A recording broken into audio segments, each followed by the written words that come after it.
Magandang araw sa iyo, kaibigan. Ako nga pala si Nads. Halika at samahan mo akong pagnilayan ang salita ng Diyos dito sa landas ng pag-asa. Ang ating pagbasa ngayong araw ay nagmula sa Mabuting Balita ayon kay San Marcos. Ito ay tungkol sa isang paralisado na pinagaling ni Jesus. Yung paralisado na tinulungan ng kanyang mga kaibigan upang maidaan doon sa bubong at maibaba at nang sa gayon ay mapagaling ng Panginoon. Alam mo ba, kaibigan, na yung paralysis ay hindi lamang physical na paralysis? Minsan maari din itong mental, emotional din, financial, relational. Iba't ibang uri ng paralysis kung ating pagninilayan. Ang ibig ko lang pong sabihin ay yung pakiramdam na hindi tayo makakilos, makagalaw o makaalis sa kung saan man tayo nakaluklok. Maaring ito ay isang mahirap na sitwasyon. Ang dami mong suliranin na hindi mo alam kung paano susolusyonan, kaya naiiwan kang paralisado. O maari ding mga negatibong pananaw, mga negative mindset, no, sa iyong sarili o sa iyong buhay. Mapakiramdam ng kawalan ng pag-asa o hopelessness. Maari din itong yung kawalan ng resources. Naiisip mo na lang kung sana may kakayanan ka, halimbawa meron kang pera o trabaho o kasama na tutulong sa'yo, di siguro makakaalpas, makakaahon ka sa iyong sitwasyon. O di kaya naman ay kasalanan, isang maling pamumuhay, mga bisyo na hindi mo mabitawan, matalikuran at maiwanan. Samot-sari ang mga maaring sanhi ng paralysis. Hindi ko alam, kaibigan, kung dumaan ka na sa ganoong sitwasyon o baka naroon ka ngayon sa ganong uri ng kalagayan at nawawalan ka ng pag-asa. Bueno, narito ako, kaibigan, para sabihin sa iyo na meron pang pag-asa.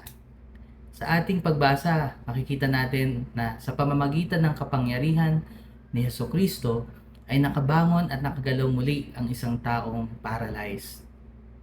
Patunay ito na walang di kayang gawin ang Diyos. Kaya nga lahat ng mga nandun ay namangha sa Kanya kung ano ang nangyari sa paralyzed man na ito.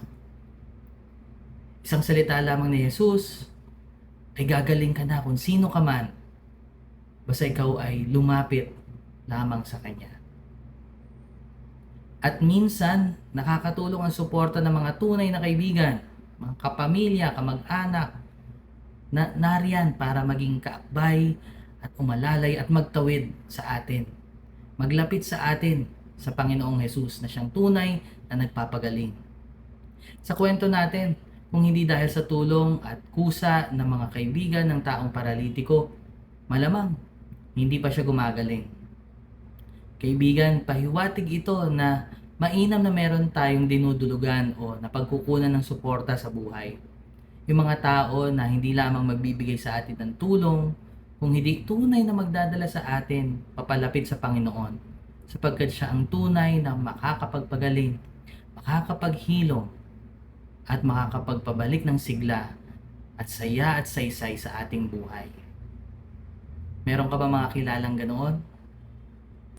Isama mo sila sa pananalangin at ipagpasalamat mo sila sa Diyos. Siya nawa magbalik sa kanila ayon sa kanilang kabutihang loob. At kung anuman ang iyong paralysis, mental, financial, relational, physical, kaibigan, dalangin ko na idulog mo yan sa Panginoon upang maranasan mo rin ang kanyang himala at pambihirang kapangyarihan at kabutihan sa buhay mo. Kaibigan, kung ikaw ay na-bless na maikling reflection na ito, paki-like at paki-share, maging boses ng pag-asa sa mas marami pang tao.